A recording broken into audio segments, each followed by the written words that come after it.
नमस्कार दोस्तों। जय श्री राम जय श्री राम जय श्री राम। आज हम बात करेंगे एकलव्य की कहानी के बारे में। जी हाँ, आपने सुना होगा ये नाम एकलव्य जी। तो आज बात करेंगे हम एकलव्य के बारे में। तो शुरू करते हैं नाम लेकर।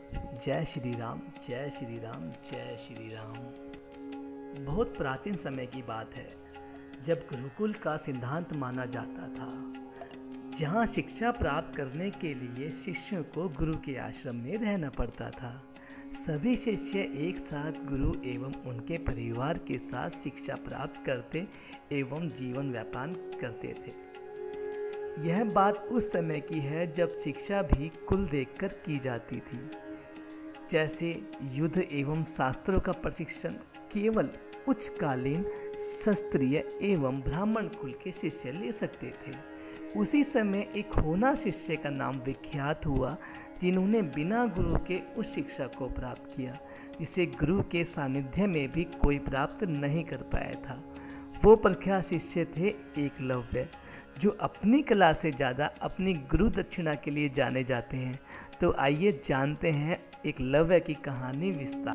बहुत पुरानी घटना है, लगभग 5000 वर्ष पुरानी, जब भारत में कुरु वंश का शासन बहुत चर्चित था।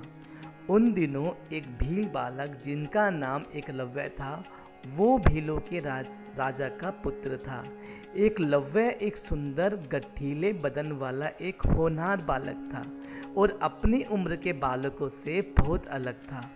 छोटी उम्र से ही उसके सपने बड़े थे और स्वयं के विचार थे, जिसके कारण सभी उससे प्रभावित हुआ करते थे। एक दिन भील राजा अपने पुत्र एकलव्य को बड़ी गंभीरता से देख रहे थे और विचार में थे।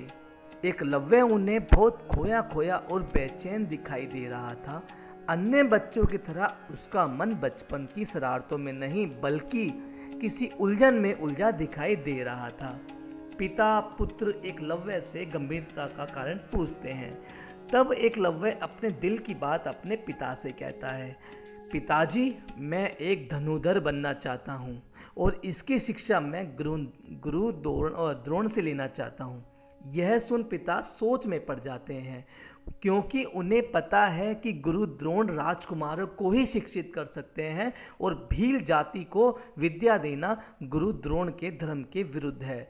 लेकिन एकलव्य के मुख पर धनुर्धर बनने की जो प्रबल इच्छा थी, उसके आगे पिता कुछ नहीं कर पाते और अपने पुत्र को गुरु द्रोण के पास जाने की आज्ञा दे देते हैं।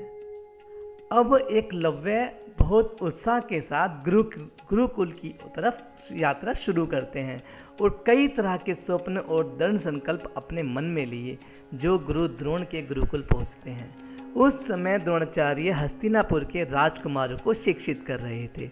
जब एकलव्य गुरुकुल में प्रवेश करते हैं तो उनकी आंखें तेजी से गुरु द्रोण को ढूंढती है और उसने कभी द्रोण को देखा नहीं था, लेकिन उसके अंतरपटल में उनकी एक विशेष छवि थी और वो उस छवि को ढूंढते हैं। उसे आश्रम के प्रशिक्षण क्षेत्र में एक बालक के साथ गुरु दिखाई देते हैं जो उस बालक को धनुर्विद्या का पाठ सिखा रहे हैं। एक झलक में ही एकलव्य को एहसास हो जाता है कि यही है उनके गुरु द्रोण, जिनसे विद्या लेने वो अपने घर से इतने दूर आए हैं। एकलव्य गुरु द्रोण के समीप जाकर उन्हें प्रणाम करते हैं। एक अपरिचित चेहरे को देखकर द्रोण प्रश्न करते हैं और पूछते हैं, तुम कौन हो जिसे मैंने कभी अपने आश्रम में नहीं देखा? एकलव्य विनम्र भाव से हाथ जोड़कर उत्तर देते हैं, हे गुरु श्रेष्ठ, मैं भील राजा का पुत्र एकलव्य हूँ और आपसे धनुर्विद्या सीखने की इच्छा के लिए बड़ी दूर से आया हूँ। द्रोण कहते हैं, तुम भील हो, अर्थात शास्त्रों के नियम अनुसार तुम एक शूद्र जाति के बालक हो। हे बालक, मैं एक उच्च कुलीन ब्राह्मण हूँ और शास्त्र अनुसार मैं केवल उच्च कुल अर्थात राज परिवार एवं ब्राह्मणों के बालकों को ही शिक्षा दे सकता हूँ और यही मेरा धर्म है। मैं तुम्हारी कोई मदद नहीं कर सकता, यह मेरे धर्म के विरुद्ध होगा। एकलव्य को गुरु की बातों का बहुत गहरा आघात पहुंचता है। उसे यह प्रथा एक असहनीय पीड़ा देती है। वो शीश झुकाए खड़ा रहता है। तब समीप खड़ा राजकुमार अपमानजनक शब्दों में एकलव्य को वहां से जाने को कहता है। वह राजकुमार कोई और नहीं बल्कि अर्जुन थे, जो एकलव्य से कहते हैं, क्या तुम्हें जातिगत नियमों का जरा भी ज्ञान नहीं, जो तुम गुरु श्रेष्ठ से विद्या सीखने के लिए आए हो। इस तरह अर्जुन एकलव्य को आश्रम से अपमानित कर बाहर जाने का रास्ता दिखा देते हैं। एकलव्य भारी सा मन लिए आश्रम से बाहर निकल जाते हैं, लेकिन उनके धनुर्धर बनने की इच्छा में लेश मात्र का भी परिवर्तन नहीं होता, बल्कि वो दृढ़ता से अपने लक्ष्य को पाने के विचार में लग जाते हैं।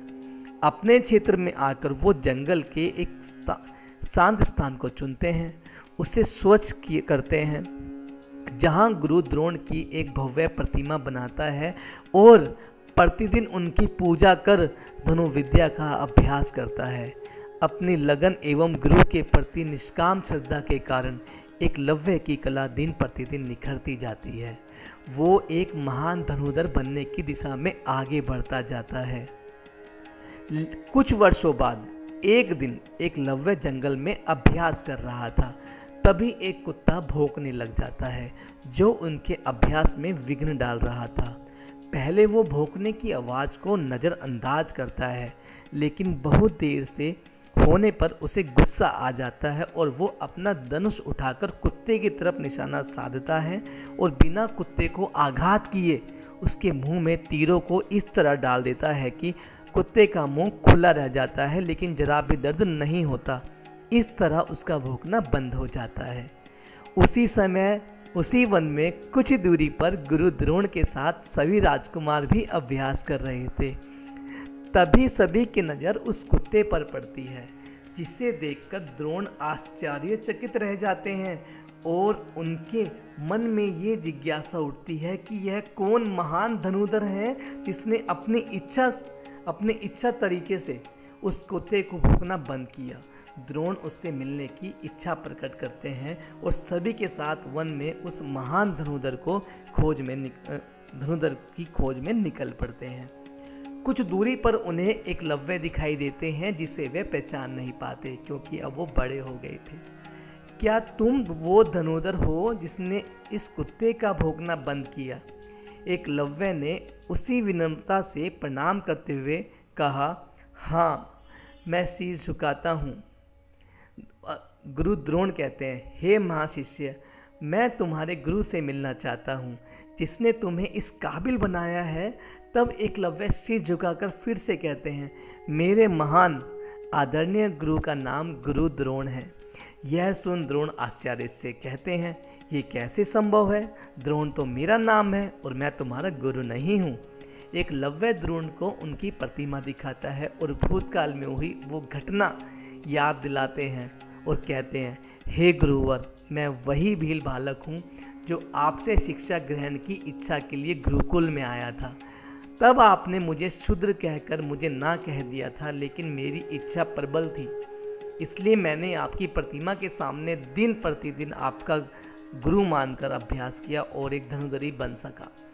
यह देख गुरु द्रोण के मन में बहुत खुशी होती है, लेकिन उनके अहम को आघात भी पहुंचता है, क्योंकि उन्होंने यह प्रण लिया था कि वो सिर्फ अर्जुन को श्रेष्ठ धनुर्धारी बनाएंगे और एकलव्य के होते हुए यह संभव नहीं था। गुरु द्रोण अपने इस अपमान को सहन नहीं कर पाते। तब गुरु द्रोण एकलव्य से कहते हैं, तुमने शिक्षा तो प्राप्त कर ली, पर क्या तुम जानते हो, शिक्षा के बदले गुरु को गुरु दक्षिणा दी जाती है। क्या तुम मुझे गुरु दक्षिणा भी दोगे?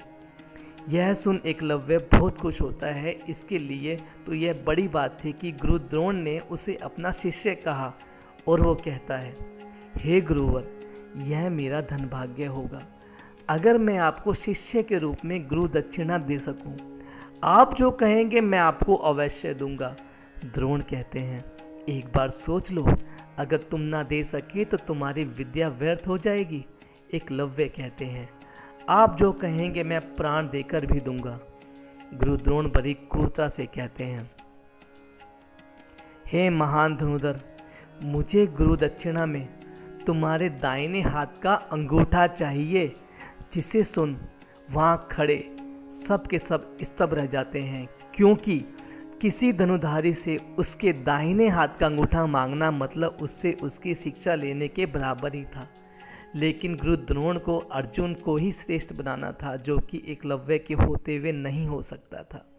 एकलव्य मुस्कुराते हुए अपने कमर में बंधे चाकू निकालता है और बिना किसी विपदा के अपने दाहिने हाथ का अंगूठा काटकर अपने गुरु को गुरु दक्षिणा दे देता है।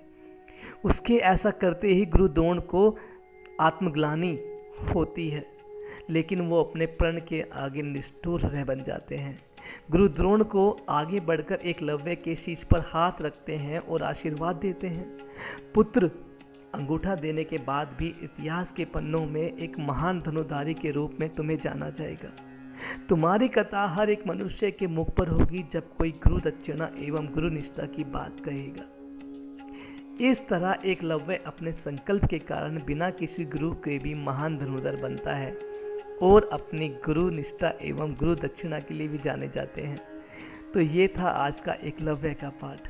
आशा करता हूँ आपको अच्छा लगा होगा। पूरा पाठ सुनने के लिए आपका दिल से धन्यवाद। अगर आप मेरे चैनल पर नए हैं तो कृपया आप मेरे चैनल को सब्सक्राइब कर दें।